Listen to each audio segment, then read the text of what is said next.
So I grew up big sports fan, grew up in the San Francisco Bay Area, and my whole engagement with sports was my dad used to come down every single morning and he'd give me the sports section. And it was from the San Francisco Chronicle, the San Jose Mercury News, and the New York Times, and I'd read three sports sections every morning. But now the way I engage with sports is so different. I'm engaging with players a lot more than I'm engaging with teams. I care less about the standings than I do and any individual game, and I care a lot more about the highlights and the storylines, and the cultural aspect of sports has really taken off. And if I look at the last 15 years of how sports has changed, that's how I'd summarize what's happened.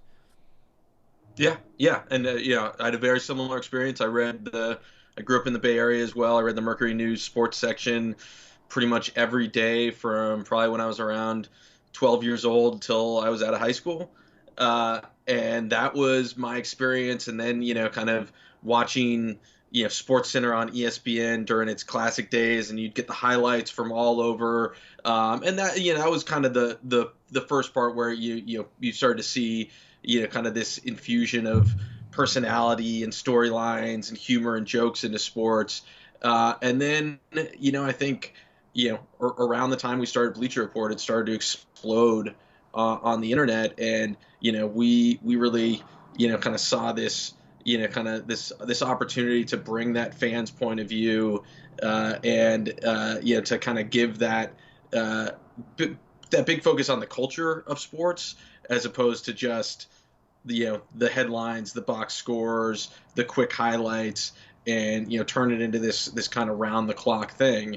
And I think it's gone so much further today, where it's kind of your experience growing up as a sports fan is very different. You are very, much more connected to players and to kind of specific storylines and to this cultural aspect than you are necessarily to just kind of this very regional kind of local aspect. Why didn't that happen sooner? So CNN started sometime in the early 90s, and that's when the news had that around the clock flavor that you were just alluding to. Why didn't this happen sooner? What happened with Bleacher Report and Barstool starting when they did? Why was the world only ready for this at that time? Because it seems like there must have been some kind of latent appetite for this for years, but maybe the technology wasn't there yet. Maybe the players weren't there yet. Maybe the world of media wasn't there yet. Why did these companies start when they did? I think a lot of it had to do with the internet and with kind of companies coming at it from a digital first perspective. And that's one of the things that we saw early on at Bleacher when very early on, like I said before, it was a passion project. We didn't even consider it a true company for a while. It was just something we were we were creating because we wanted to see it. But then after being in it for a couple of years, we started to realize we were competing with ESPN, we were competing with Fox Sports and CBS Sports, and the advantage we had against a lot of them is all we cared about was digital. All we cared about was building an audience on the internet, whereas they all saw that as secondary to what they had on, in TV and these big broadcast operations. And it was really about, there was a while where, you went to the Fox Sports website and all it did was tell you what time the next game was on that they were going to broadcast. It was so focused on, kind of pushing people to that, that big broadcast TV experience, which drives a ton of revenue for all these companies, and they've invested a ton of revenue in it, so you can understand that. But they were really kind of missing the boat on digital, and the way that we were able to build such a big audience and kind of out of nowhere create something that could compete with them is all we were doing was thinking about feeding this conversation digitally and kind of encouraging that back and forth with an audience, which you can't really do on TV. So that was what really kind of drove that. And you look at what Barstool has done today, or what The Athletic is doing. They're just they're kind of feeding that beast in a very different way. So you've told me that you think of media businesses almost like a supply and demand equation. And so what are you looking for? Like, one of my fundamental sort of ideas is that there's certain moments in life where you really want to believe in efficient markets, and certain moments in life where it's actually really bad to believe in efficient markets. For example, one of the ways in which it's really bad is you talk to new creators who want to start creating online, and they're like, oh, all the ideas that I've shared, they've already been shared before. And so when I talk to my writing students, it's the efficient market hypothesis, that idea, and they might not even be explicitly aware of it, but implicitly that's how they feel. But then on the other side, what you're sort of looking for is you're operating with an assumption that the markets for media isn't always entirely efficient. And so what you're looking for is where there's demand pulling on an idea, but there's no supply to give people what they want. Talk about that. Yeah. I mean, I think that's exactly the point. I mean, everyone hears these things about how there's more new information created in whatever a day now than there were in centuries before. Right. And we've just got this flood of content from all sides, and it's it'd be impossible to keep up. But I think the other thing that's happened is we've all been able to through the internet, through this explosion of content and media, it allows people to seek out and find things that speak exactly to them. And so, while the supply has increased dramatically, the demand has increased, and, kind of how broad that demand is, everyone has the opportunity to find the community, the content creator that speaks directly to them. And so I think, when you think about creating a media business, whether it's, a big scale business or whether it's a one-person media business like the trend is today, I think that kind of thinking about it in that supply-demand way, where is there a demand, for content that's not being fulfilled, that you are uniquely positioned to fill that demand, and I think that's the key, and that was kind of the big aha moment at Bleacher Report early on, where we were looking at like I said, competing with the ESPNs and the Fox Sports of the world, and we realized that they just weren't covering those like cultural storylines. They weren't covering teams at a deep level, and we were building this community of writers and this voice that was uniquely positioned to fulfill that demand. And we started to look at it on a real granular level. One of the areas that we noticed early on just wasn't getting the types of coverage at the level that there was real demand for, was around the NFL draft, and around kind of all of the it's all the hype and the kind of analyzing the different prospects and looking at kind of the team's needs and all that. Like, there was a big kind of peak coverage around that, like right before the draft, and we realized early on, and this was both in the numbers and also kind of based on our own personal experience, that that's something that fans wanted year round. They want, like, they were thinking about constantly, like, how is my team going to improve? And so, we started to turn that into a year-round coverage beat. And a lot of the other sports sites followed suit eventually. But that's one point where we really had an advantage early on, and we kind of followed that supply-demand curve. And I think you can think about it that if you're starting a media business, if you're starting a personal blog, a podcast, whatever. Sure, there's a ton of stuff out there, but where do you see interest? Where do you see people galvanizing around something that you're uniquely positioned to fulfill it? And there's always going to be an opportunity to build an audience around that. How would you think about that on implicit on one side with explicit on the other in terms of gauging supply and demand? So implicit is me and my buddies from college love sports, but there's a aspect of sports that we're not getting. We know we want this, so I'm going to go build it. That's the implicit side. The explicit side is SEO. You're looking at keyword volume and keyword competition, and you're looking for places where the number of people searching is way higher than the number of people actually writing about that thing, and you're going on that. How would you think about the trade-off between those two if you were advising a company? Yeah. So, I mean, you always have to start with that kind of that implicit idea, and that vision around, hey, here's something that that you just have a strong, deep-seated belief that there's a need for in the world, because you as a consumer have looked for it and haven't been able to find it because you have a specific insight around some topic or some category that you don't think people are covering it in the way it should be, or it's not being talked about enough.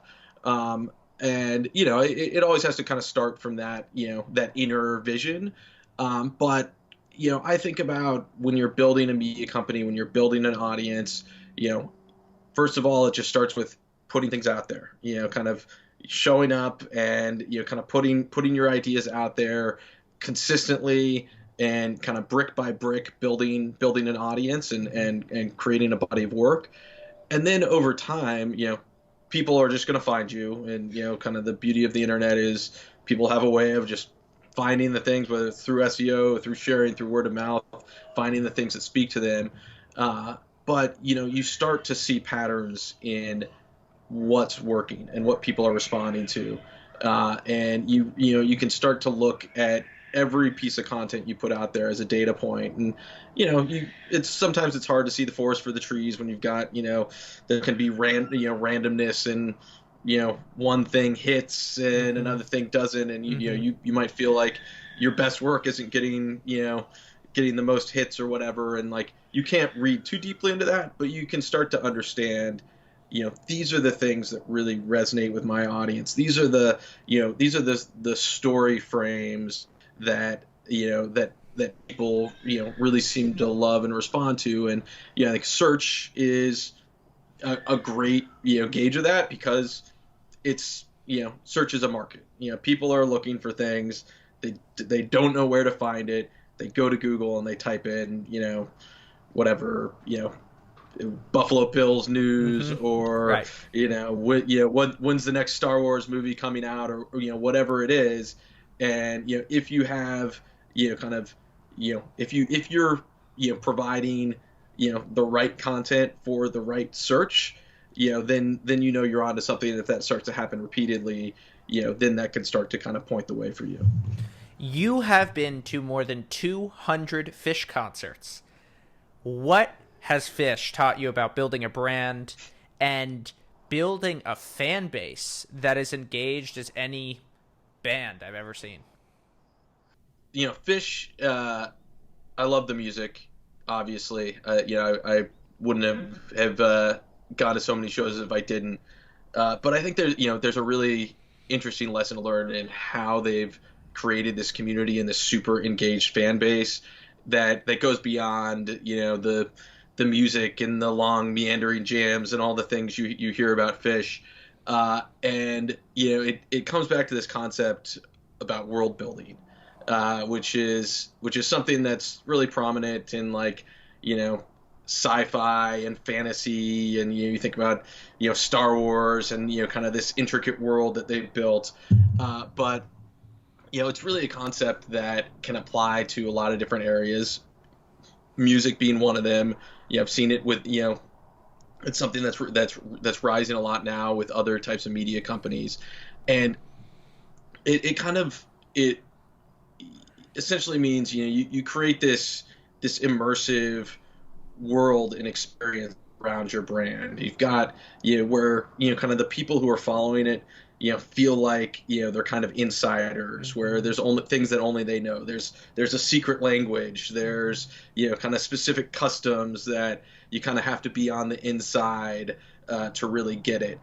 And Phish got this very early on. They even back in the earliest days when they were, kind of playing bars around Vermont, they were, kind of weaving these little like inside jokes and stories into their songs where like there might be, 15 people at the show, but it's, oh, you had to be at that show to like really get that reference. And then they're going to, kind of refer back to it maybe at, the next show a week later. And they've created a secret musical language where you had to know if they played a certain melody, everyone in the audience does something.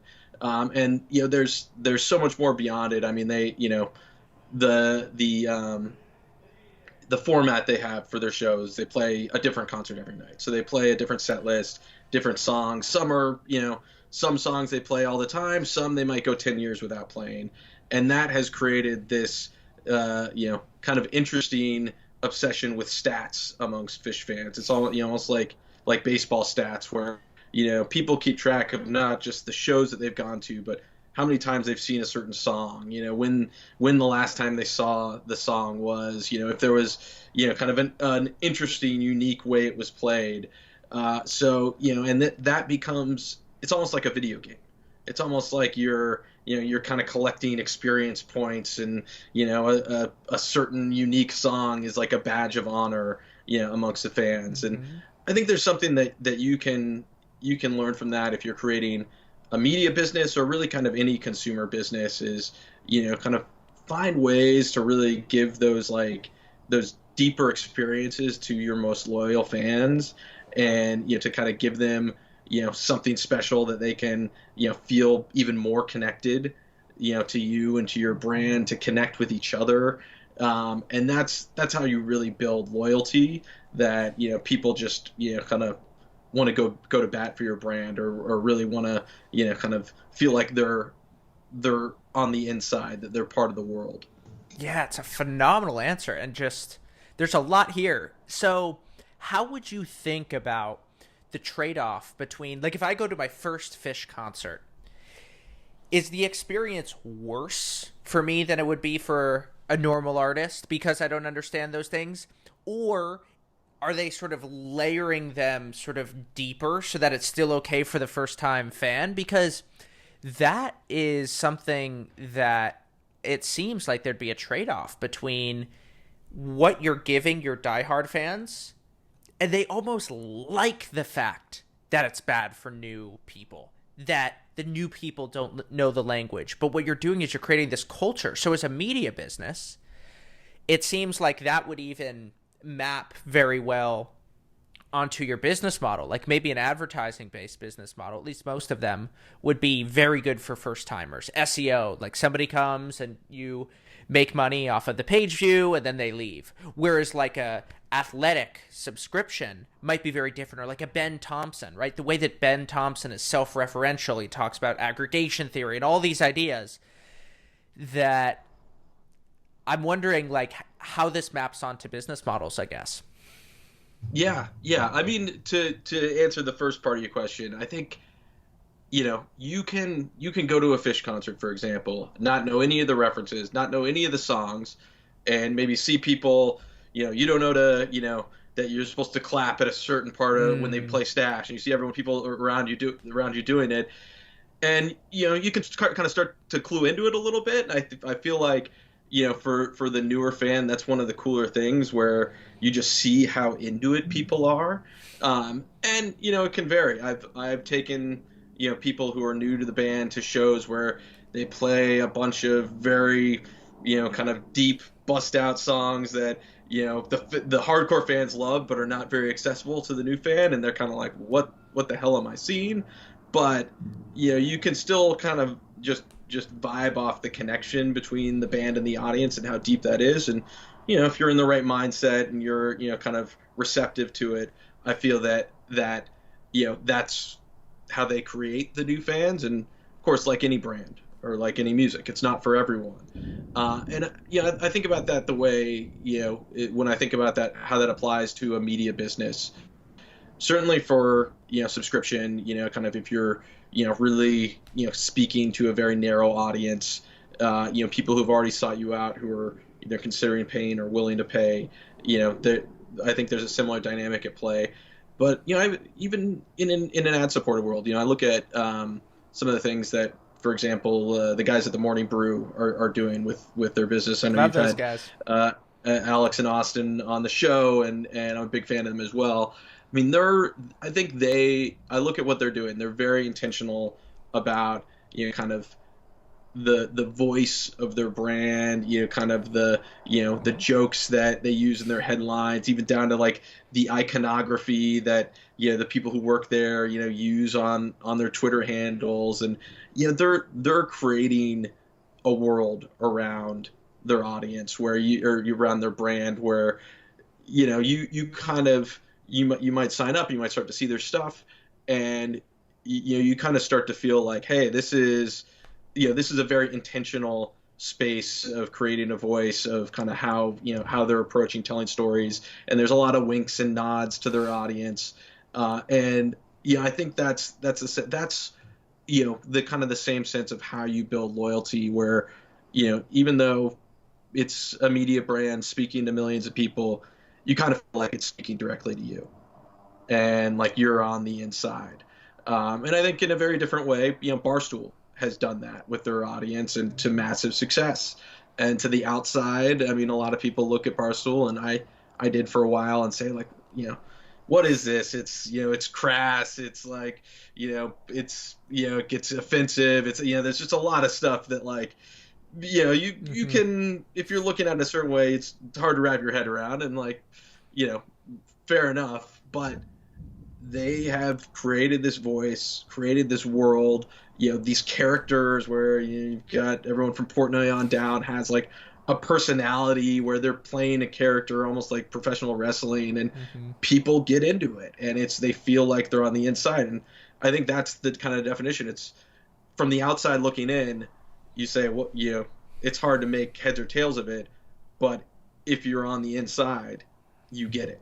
Right. And there's something special when that happens. So I was listening to Green Day a couple months ago with a friend, and I have this theory about Green Day that you can tell if someone is a fan of Green Day versus just heard the popular songs by whether they know the song Jesus of Suburbia. And I'll tell you why. Because American Idiot came out in 2004. The track list was American Idiot, Jesus of Suburbia, Boulevard of Broken Dreams, then Holiday. And American Idiot, Boulevard of Broken Dreams, and Holiday were 3 hit songs. And they were all radio songs. But on the album, Jesus of Suburbia was right there. So if you were a fan, everyone would know that song. But then there were a lot of people who, poser Green Day fans and whatever, they wouldn't know it. And the theory is always held true. And so I think that there's like these little signals that you get in any kind of brand, which I agree make these brands really special. Real quick question for you. What is the craziest, farthest story or place where you've gone to a Phish concert? So, actually not too far from where I am now. I'm currently on the coast of Maine, near Belfast, and the farthest I've gone for a Phish concert was just over in Vermont, northern Vermont. Coventry was the farewell festival that Phish put on when the band broke up for the first time back in 2004. And so this was a huge deal. They put an announcement at the time. It was going to be their final shows ever. And if kind of army of fans showed up, a few miles from the Canada border to see them play. I drove up there with a friend. A few hours outside of it, his car broke down. We hitchhiked.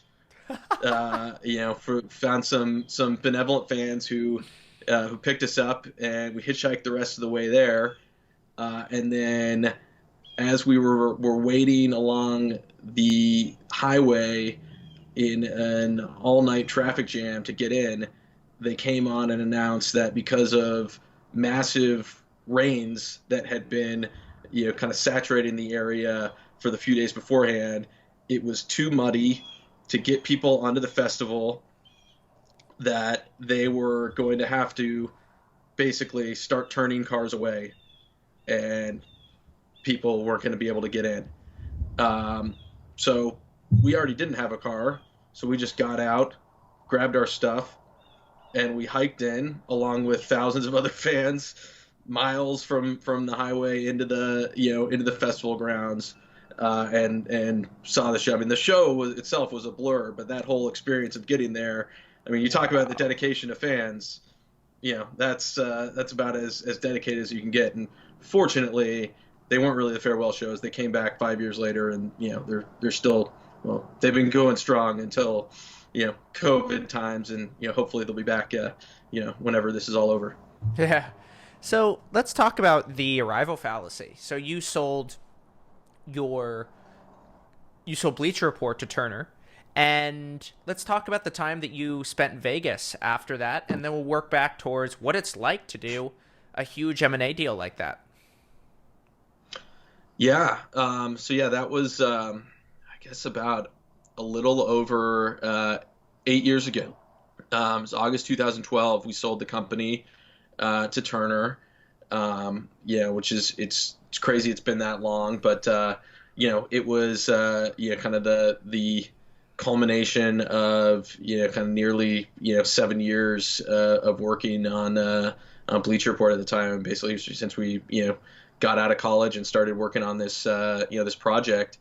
So I mean, it was just a kind of a crazy time with a lot of honestly mixed emotions. You think about all the highs of selling a company and kind of getting kind of to that point, and I think there's a lot that that happens when you get to something that you've anticipated for so long, where it's never exactly what you think it was, or what you thought it would be.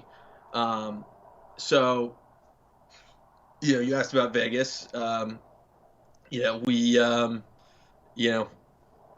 a few weeks after selling the company, we took the entire company to Las Vegas, which was pretty nuts. We chartered a whole Southwest plane from San Francisco to Las Vegas, had kind of the other offices meet us there, and it was pretty much kind of what you would expect of like just a huge blowout. Let's kind of go live the high life. There were people spending all night at the tables and the clubs and all that stuff, and I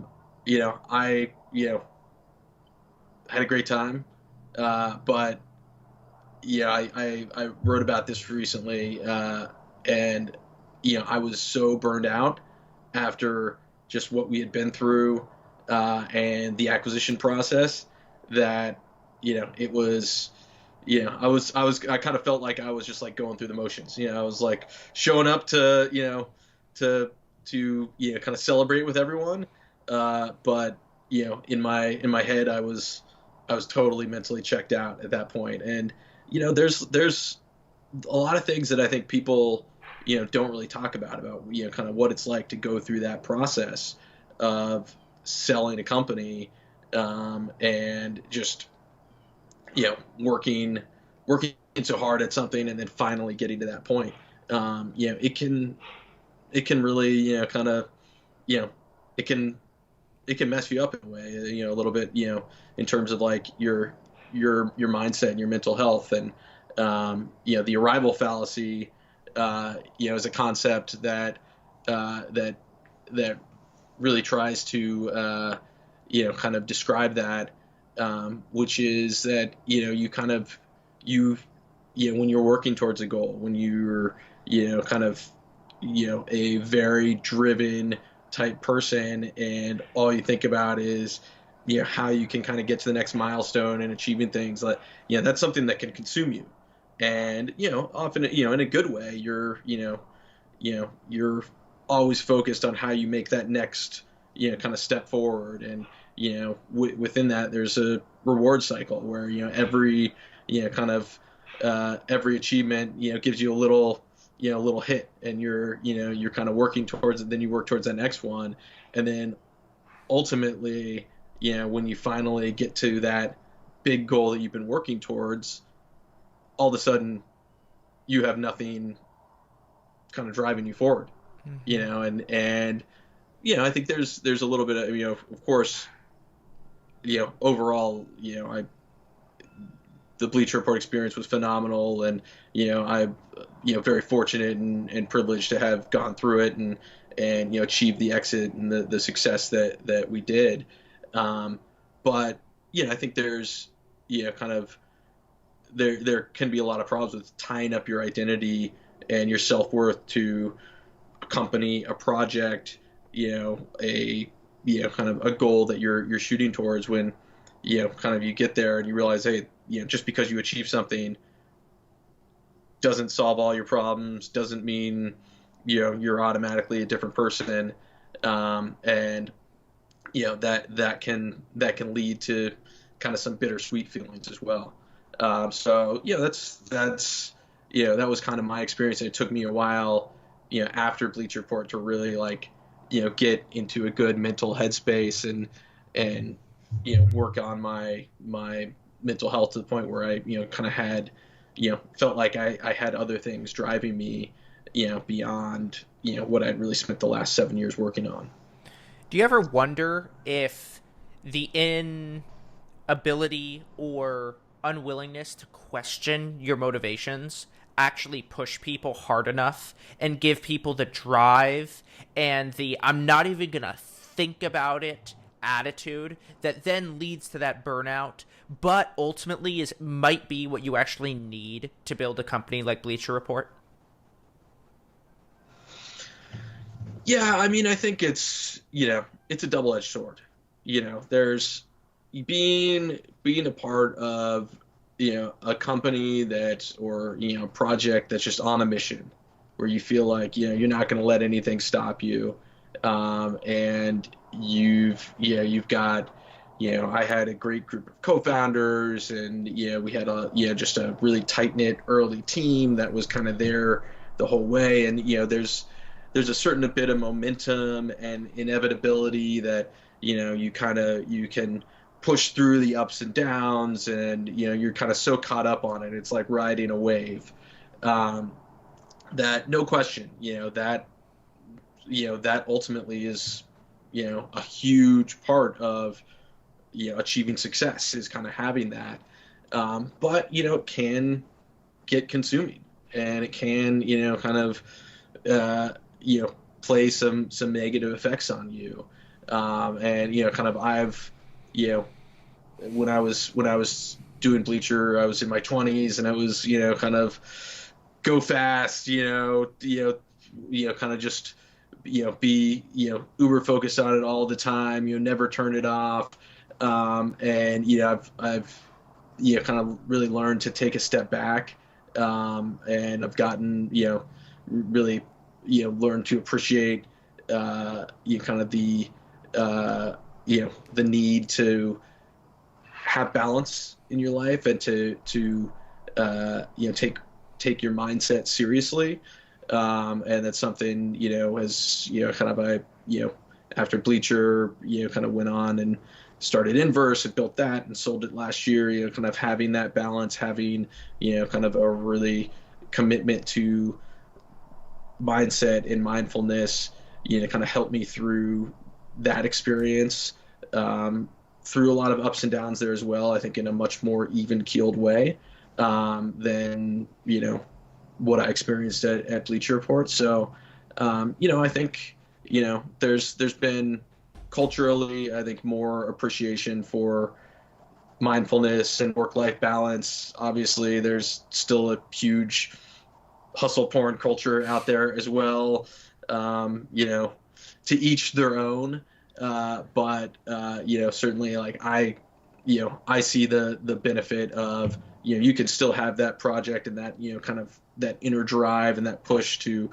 kind of continue to climb the mountain and achieve more and more, but ultimately I think also kind of having that balance and that commitment to kind of a mindset that helps you get through it, is the right way to go.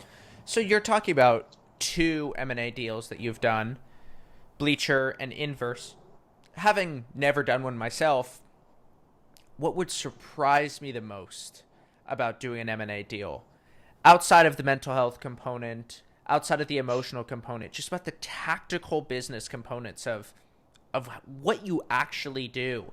What would surprise me the most?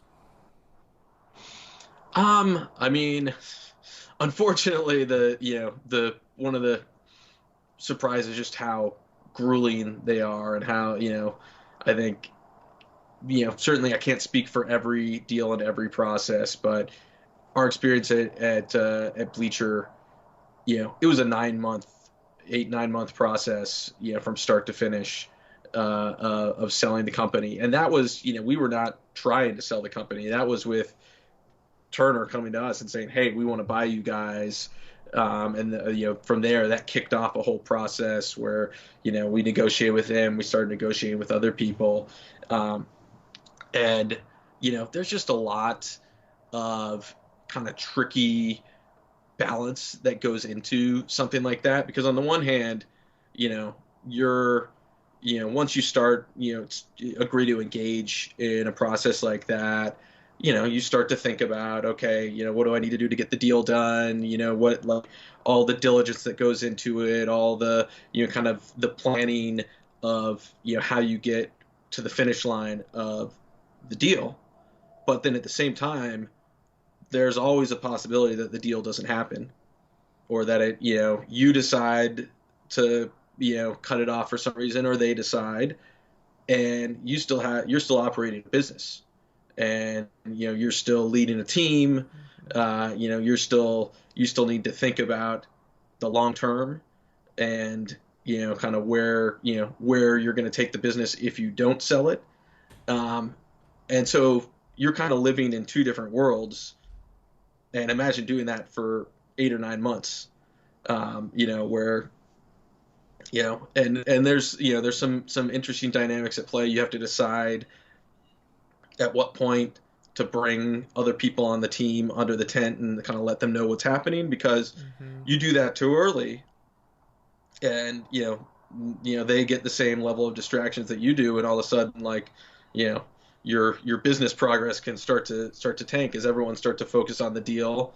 But you do that too late, and you risk, kind of trust issues with the team, or you at certain points you need to bring people in because, they need to be involved in certain aspects of the diligence. And again, every deal is different. Usually, the key management team is heavily involved in the process. But when we were selling Bleacher Report, we had almost 250 employees at one point, and it was still a few months before the deal closed. The news, or the, kind of the rumors of the negotiations, leaked to the media. So Wall Street Journal wrote an article about it, and, we had to kind of talk to the team and say, hey, yeah, there's reports out there. Yeah, we're talking to, Turner, we talk to other people. We're always looking at, kind of different, what the best opportunity long term for the business is. But as of right now, we don't have a deal. We're focused on, building the company, and, we'll let you know if that changes. But, just that, kind of that specter in itself it just puts the business in a very weird place. So yeah, it's definitely like a real balancing act to try to go through it, because, you're basically, you're living two different lives, the whole time that the process goes on. What are the dynamics of those leaks? When are they strategic? When are they accidents? How often, when I read an article about a potential acquisition like that, did someone plant that? One of the people in the negotiation, they put it there to maybe create havoc for the company that they're acquiring? What's going on when I read an article like that? Yeah. I mean, there's always some story behind it. It's everything from, I've talked to journalists who, like, sat next to someone at a coffee shop or on an Amtrak train and overheard, you know, someone on the phone talking about an acquisition. And, there are stories like that where it's just completely random that something leaks, but very often it's coming from someone on the inside. And, I don't know for sure when that happened. Could have been from our side. It could have been one of our bankers decided that, the way he was gonna, kind of get some other, bidder to the table that he was trying to get to submit a counteroffer was by leaking, to the media that we were close to closing our deal with Turner. It could have been from their side. They could have been a trial balloon just to see what the reaction was, see how it, impacted their stock price or something like that. I mean, I don't know that the Bleacher deal was that impactful on Time Warner's stock price at the time, but it could have been from them. It's always, there's always some or almost always some deeper story to it. And I think also, journalists, or especially journalists who are on that beat, are good at cultivating sources and finding the people who will kind of slip them little slivers of info that they can then chase down. So it can come from that way as well. Yeah, it's one of the questions I always like to ask. Like, when you see a big name in the media that hasn't been in the media for a while, and this is different from leaks because they want to, you always got to ask why. Why now? And I think it's always an important question, because people, they come onto the stage and they disappear. And there's always reasons for these things. People are very intentional about their media presence. And I used to take it for granted. Oh, there's a bunch of Reed Hastings articles that are in the newspaper now. Oh, and then he was on TV. Oh, that was a Monday. His book came out on the Tuesday. Wait, but then why is he writing the culture book? And then you begin to get down these really interesting rabbit holes where then you begin to discover and get into a question like, why would somebody like that spend 3 years on a book? How much of it was them actually spending time on the book versus their public relations team? And you could begin to discover a lot about the way that the world works by looking at the implicit actions that people are taking rather than listening to explicitly what's being said. Access journalism, for better or for worse, drives a lot of how the media works. And it's interesting. I came into the media world as an outsider. There was a while, early on at Bleacher Report, I didn't even consider, we never considered ourselves a media company. We were like a weird sports community, type platform. And then eventually we kind of realized, oh no, we're a media company. We're creating content, we're selling advertising, we're building this brand. And there's a lot that, I kind of started to learn, from that outsider's perspective about, how media works, and, kind of seeing it more from the inside. It's been interesting to see it from both perspectives. You talk about the ways that you began to see how media worked from the inside, the things that surprise you. And Gary Vaynerchuk once gave this great speech. It's unlike the other stuff that he makes, where he really goes into what he learned and the things that surprised him running an ad agency. And he said that one of the things that surprised him the most was like this stepladder of saying awards, they matter so much, being on the Crane's list of best places to work, they matter so much. And then being like, you know what? Actually, people just pay to be on those things a lot of the times. They don't matter at all. But then saying, wait, they matter so much because all these other people think that they matter. And so even though people are paying to be on those things, that's actually how you get clients in the advertising agency business. And going through that function of like surprise, or thinking that something is a big deal, not thinking it's a big deal, then thinking it's a big deal again. Did you have any of those moments, any of those realizations of just now being in the media business and being like, whoa, this world works very differently from how I thought? Oh, absolutely. And that's a great example. I mean, when we like I said, when we first kind of started to realize that we were a media business and that's what we were doing, Bleacher Report, we started in San Francisco. We had some angel investors who were much more like technology investors. They weren't necessarily media investors, but they kind of believed in us early and made some bets on us. They were very, very dubious of the idea of us being a media business and of us selling advertising. They worked incredibly hard to try to convince us to get out of it, to do something different, not to get, to kind of bail on Bleacher Report altogether, but some different business model other than advertising. Or, another thing they really tried to push us on, again, with that more like tech Silicon Valley mindset is, can we automate everything? Can we do it all self-serve the way Google does? And, so that way we don't have to sell, hire expensive salespeople and all that type of stuff. And, first of all, we kind of had to say, hey, Google employs a ton of salespeople. Like, the self-serve stuff is just kind of a small part of their, or not a small part, but it's just a part of their business. And I think the other part, we just had to, kind of hold firm that the way for us to, to be a media company is, we got to establish ourselves in New York where, most of the advertising sold. We have to hire salespeople. We have to, kind of go after the same brand advertisers who are advertising on ESPN or CBS or Fox. And so we did. And, it was still surprising to me just how much that business is driven off relationships and kind of the in-person deal making and the, taking the clients out to a nice steak dinner or there's something called jeans parties. Have you ever heard of these? No. I don't think they really happen anymore, but they did back in those like days where literally a salesperson would take a whole group of kind of people who work at an ad agency to what's called a jeans bar, where they would all like hang out.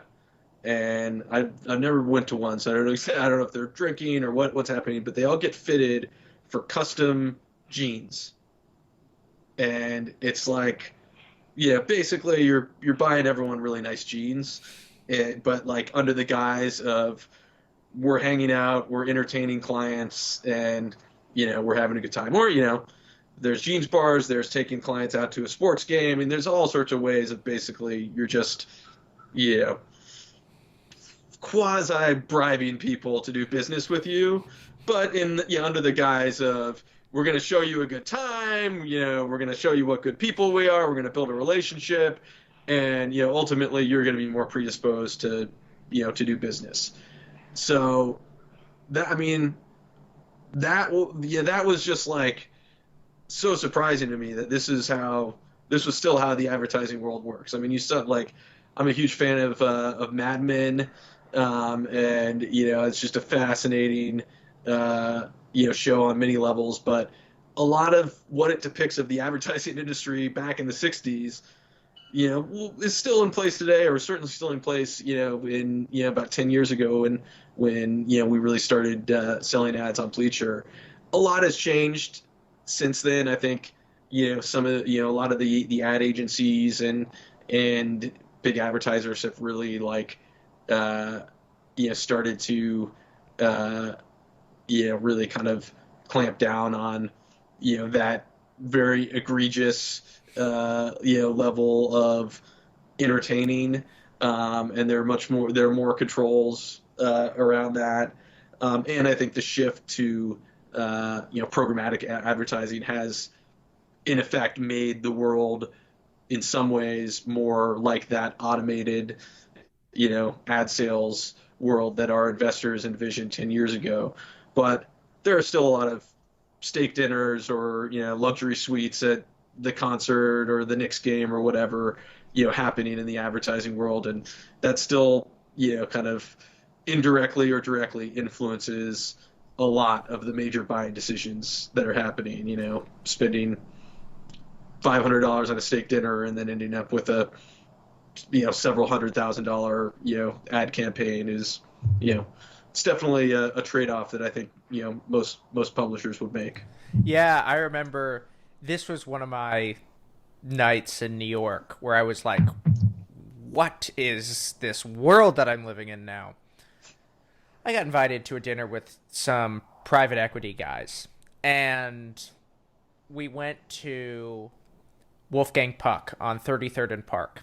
So we sit down, there's 8 of us, there's an NBA player at the table, there's a professional comedian at the table. There's some big names at this dinner, and I was really excited to be invited, so I said, sure, I'll go. And the hosts, like, I didn't even look at the menu, and they must have ordered at least a bottle and a half of wine for every single person at the table. And at a steakhouse, these bottles of wines aren't cheap. And the dinner was kind of a blur, but I remember just going through steak after steak after steak, and we had all these different kinds of steaks. And at the end of the meal, the guy said, I will take care of it. The host, they said, I'll take care of it, but can you chip in a little?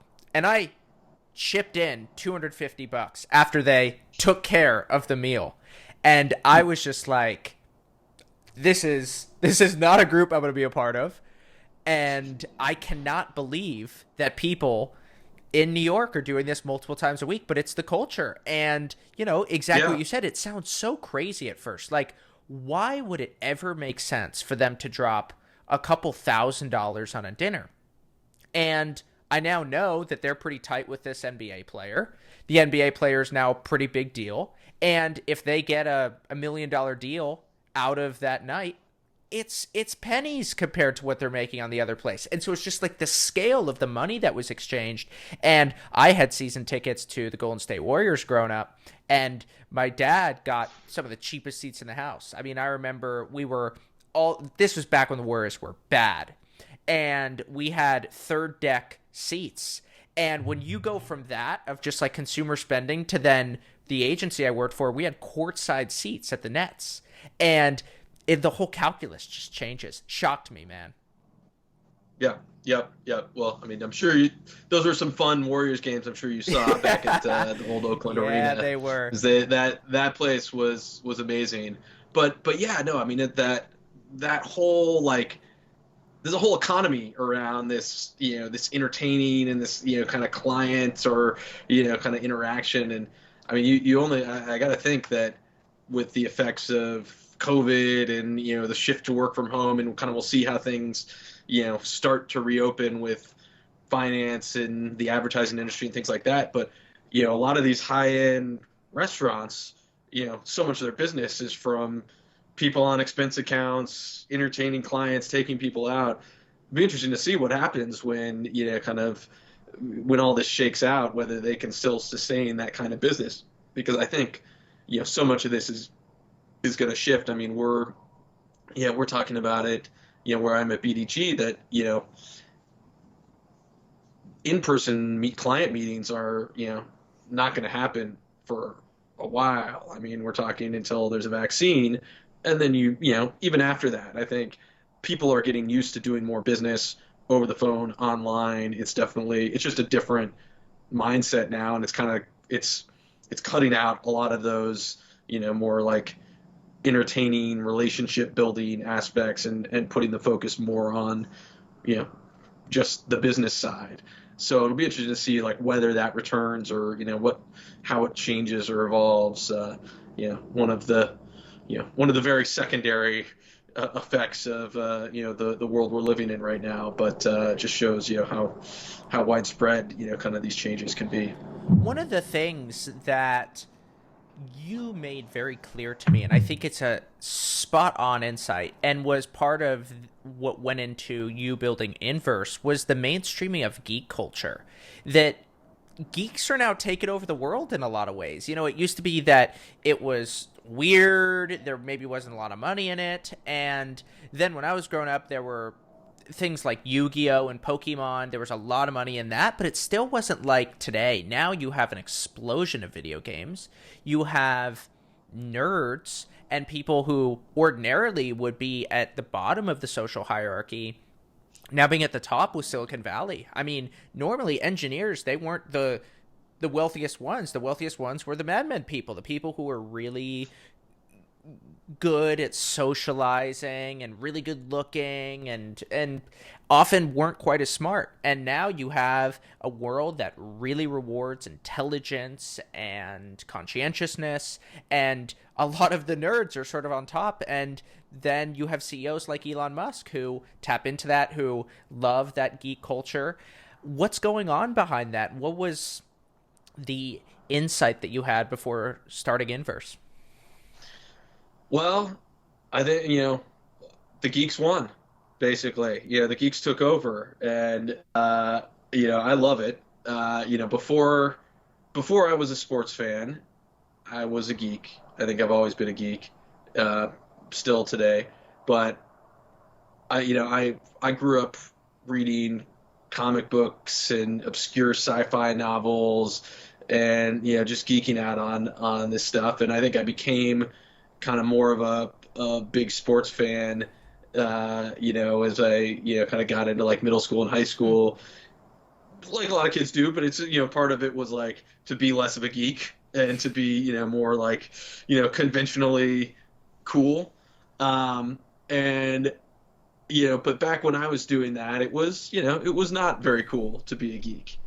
And then, what we've seen, I think, over the last 15, 20 years is, all of a sudden all these kind of, fringe cultural, kind of ideas and franchises and things like that, all the, kind of, things like computer science and, technology have all kind of, emerged at the forefront.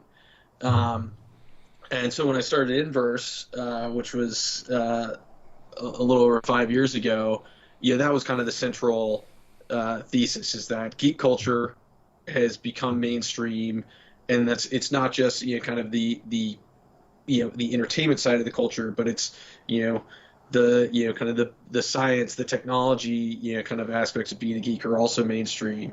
And we decided we were going to cover that in a more mainstream way, the same way that a Bleacher Report would cover sports. And I think, a great example, you mentioned Elon, love him or hate him, some people, are, idolize everything he has to say. Some people, are, roll their eyes anytime he, spouts off on Twitter about, something. But, he's one of the biggest celebrities in the world now, and he's got, kind of a devoted following, and he's doing, of course, really amazing things at SpaceX and Tesla, etc.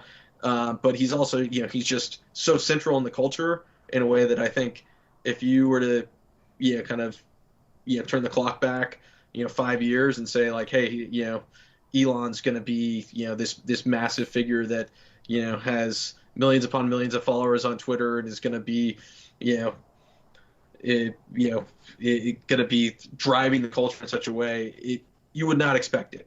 And, we like, when we started Inverse, he was one of the big people that we decided we were going to cover in a very deep way. And I see a lot of parallels between, kind of his personality and kind of the reaction we would get around him, and the engagement to, kind of some of the biggest athletes that we would cover at Bleacher Report. And I think especially, the big parallel is around Kobe, RIP, when in kind of the heyday of Bleacher Report, before the Turner deal, Kobe was kind of definitely, he's still in his prime, he's still in the NBA, and he was just the one athlete that whenever we wrote about him, whenever there was some big story around him, it just got the most engagement on both sides. A ton of people who love him, a ton of people who hate him, but everyone kind of, respects him and, is interested in what he's doing. And I think Elon is in a similar place now, and that's definitely kind of it's a similar pattern. Anytime we cover him at Inverse, there's just always massive interest on both sides. A legion of followers, a lot of people who are not the biggest fans of him, but still care about what he's doing. And that's just fascinating to me that we're in this place where, this guy who in probably an earlier era would just be a fringe figure, aerospace and, kind of, tech entrepreneur. But now he's one of the most followed people in the world. That's fascinating to me. Yeah. As you've been building media companies, how have you thought about the funnel of getting people in versus retaining them? So with Bleacher, you ran a search engine optimization strategy for top of the funnel, and then you did some things like launching newsletters and then eventually building an app to retain people. Talk about that transition and what are some of the strategy conversations going on there? Yeah, so with Bleacher, it was very organic, and we started out. Search was kind of pretty much our only option to find new audiences. Social didn't it didn't exist the way it does now at the time. Facebook was still kind of in its early days. Twitter, I think, literally launched around the same time we launched Bleacher Report. So that was all still very new, and Google was dominant. Search was the primary way people found their content online, unless they were typing in and going to a homepage of a site they already knew.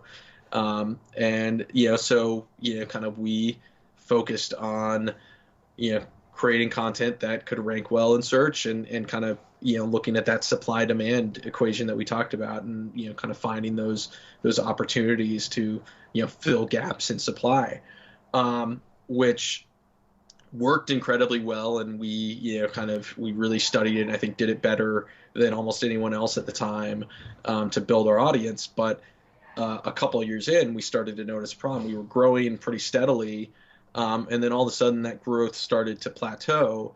And as we dug into the audience, we kind of observed a classic problem of a lot of businesses, media or otherwise, which is we had a great top of the funnel, but our retention was horrible. It was we the product wasn't sticky enough, and we basically had the leaky bucket problem. We were filling, we're bringing people in. We had a great kind of fire hose of people coming to read our stuff, but they were reading one-off articles or here and there, and then they were going back to Google and searching for the next thing, and we had to regenerate the audience all over again the next month. There was very little retention. So we were trying to figure out this problem, and at the time trying to come up with all sorts of different ideas. My co-founder, Brian, who's now he's the founder and CEO of BDG, where I'm at now. He kind of, over the weekend with one of our engineers, without really running it by anyone else, hacked together this newsletter module, like email sign-up module, that you're reading an article, it pops up and says, hey, everyone's got them on their sites now. It's hey, you love what you're reading about the San Francisco Giants, sign up here, we'll send you more. And like I said, he did it without even telling anyone. We started to see it on the site. We said, what the hell is this?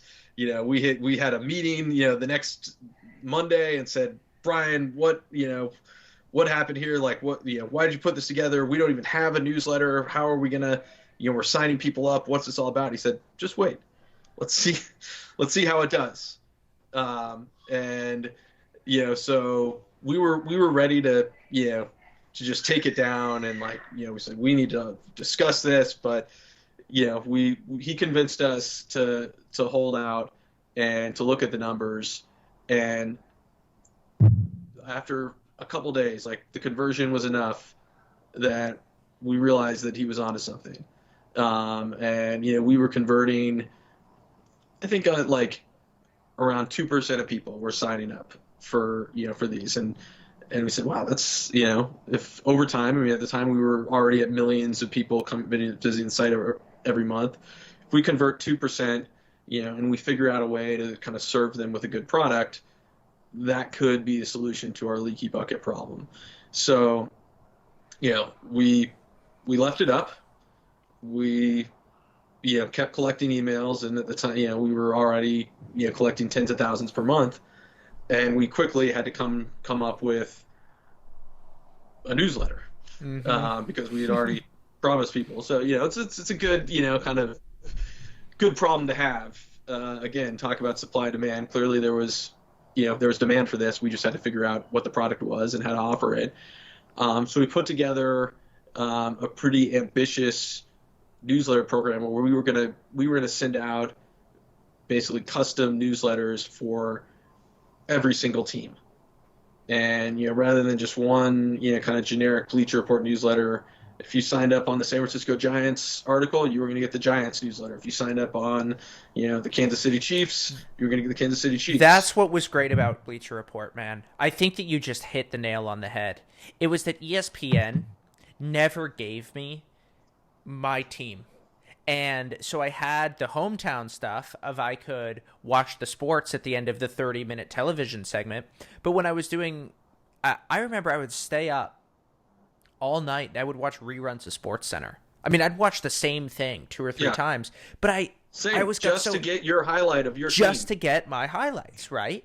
But Bleacher and you'd Report have to sit through how many segments of the Yankees or right. The Dallas Cowboys. Exactly, right. That was the reason we started it. We every fan wanted to be able to focus on their team or their teams, in the same way that SportsCenter would focus on the big market teams and the big name teams. And that those newsletters, they were so incredibly I mean, we were getting right off the bat. I mean, some of the newsletters we had like 70% open rates on, because we were the only game in town. We were the only people who were providing a news. It was kind of almost like being the news sports page. We just like you would read your local sports section every morning. We would provide that local news, that team-focused news every day. And we also made, I think, a pretty smart decision not just to focus it on Bleacher Report. We curated the newsletters. So we, if you signed up for the San Francisco Giants newsletter, you were not just getting Bleacher Report's articles. You were getting, we were linking to ESPN. We were linking to the San Francisco Chronicle. Over time, as other forms of media emerged, we were linking to, a player on Twitter and what he was sharing. So this created this, this great curation experience where, all you had to do was sign up, and we were going to send you the very best things about what you cared about, and that was incredibly sticky.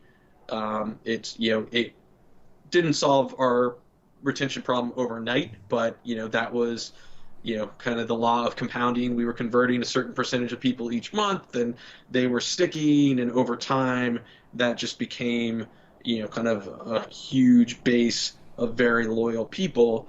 And then about a year or so after we launched the newsletters, this was the very early days of the App Store for the iPhone, around like 2010, when it was starting to open up, to more developers. And so we launched, the Bleacher Report app. It was called Team Stream at the time. Now it's just the Bleacher Report app. And it was basically the same experience you get in the newsletters, but in an app. You choose your teams, you get that curated feed of everything that matters. And that just, drove the retention to a new level.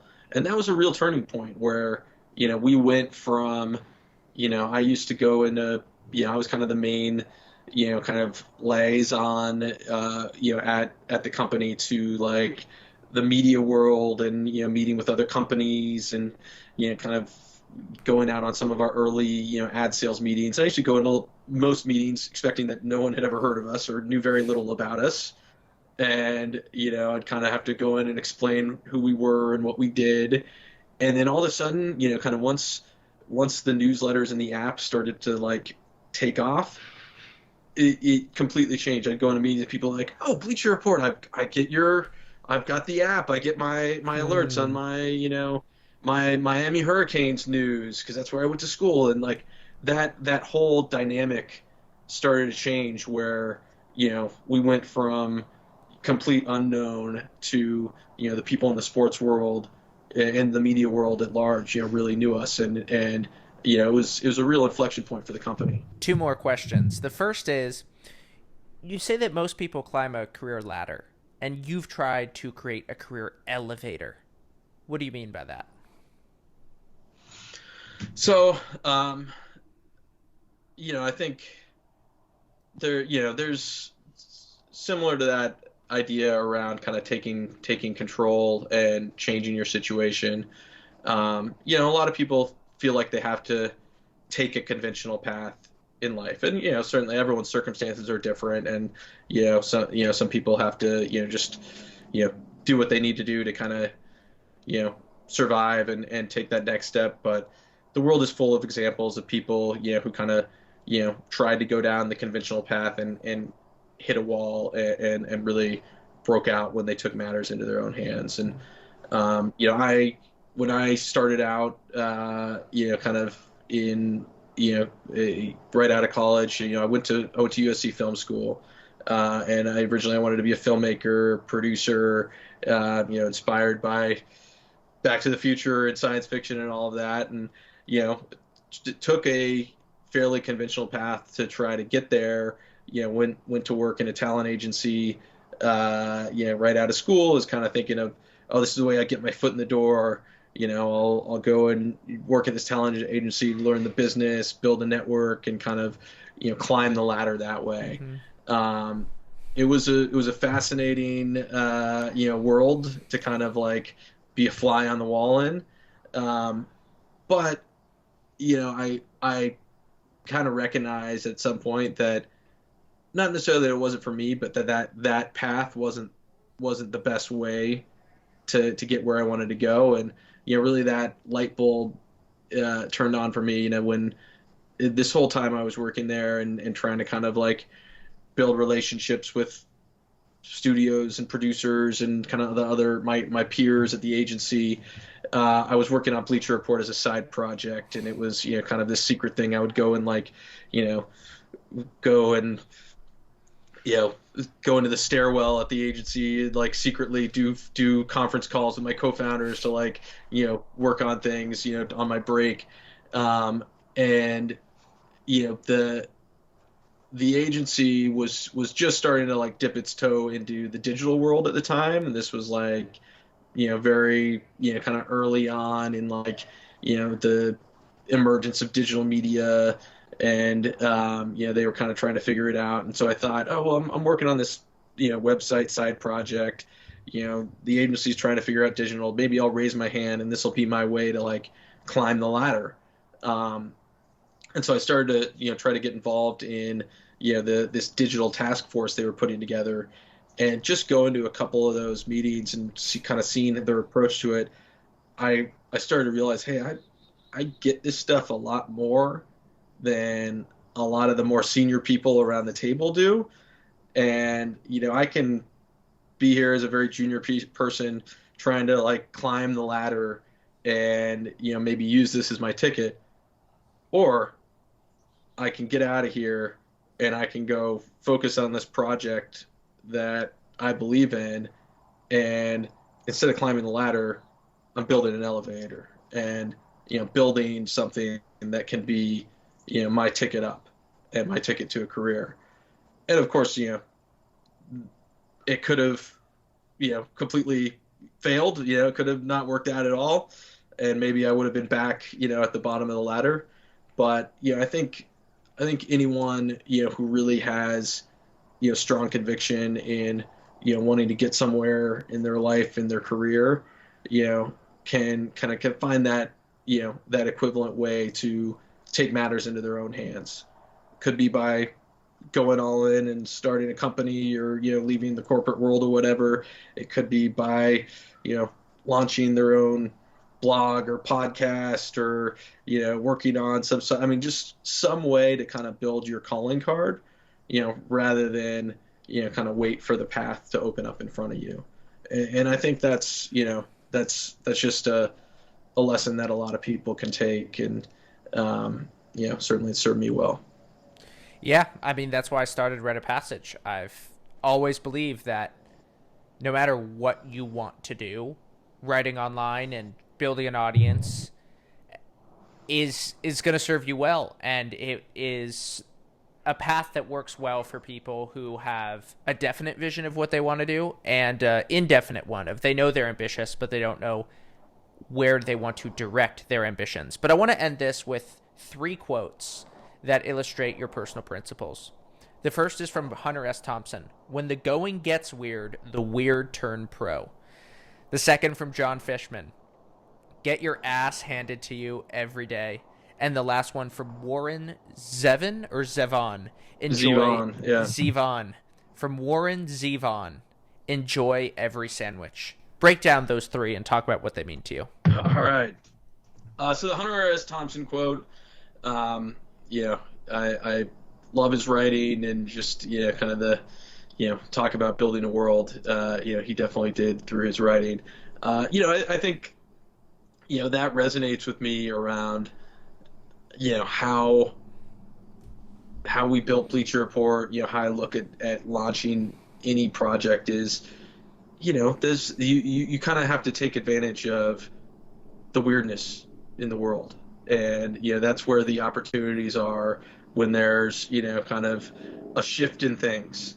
And that's I think the people who build big businesses, or who kind of take big swings, are often kind of emerging from some fringe kind of idea or fringe part of the world that all of a sudden becomes a movement. And so that's always that's always resonated with me, and I think it speaks to you got to find have a vision, create a mission around it, and find those people who believe in it, and that can turn into something big. The Fishman quote, by the way, he's the Fishman. John Fishman is the drummer from Phish. So that is the quote from lyrics from a song that he wrote not too long ago called "Ass Handed."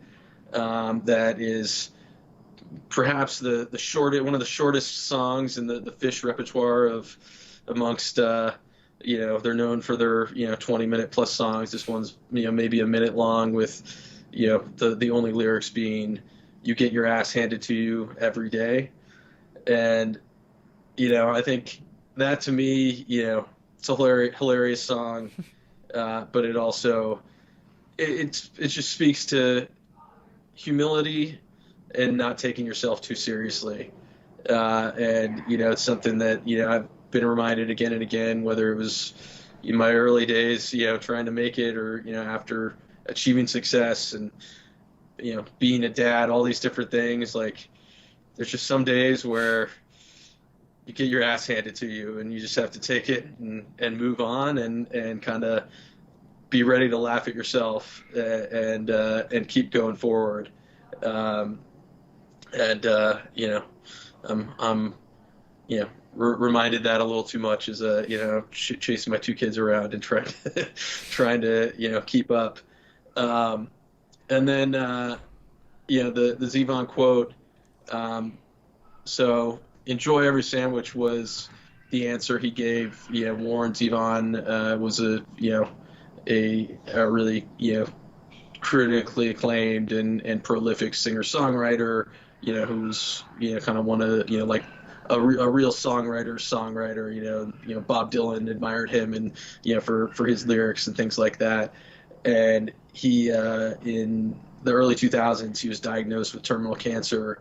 Fairly young. I think he was in his 50s, and he was a favorite guest of David Letterman on the Letterman Show.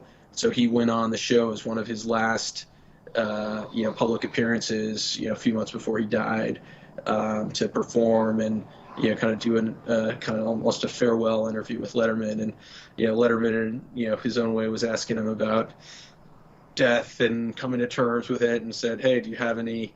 You've lived a interesting life, a full life, but you're now you've kind of faced with this, impending into it. Have you gained any insight, now that you can kind of look at your life and at its, point of near completion that you want to share with us, and any, kind of life advice?" And he said, "Enjoy every sandwich."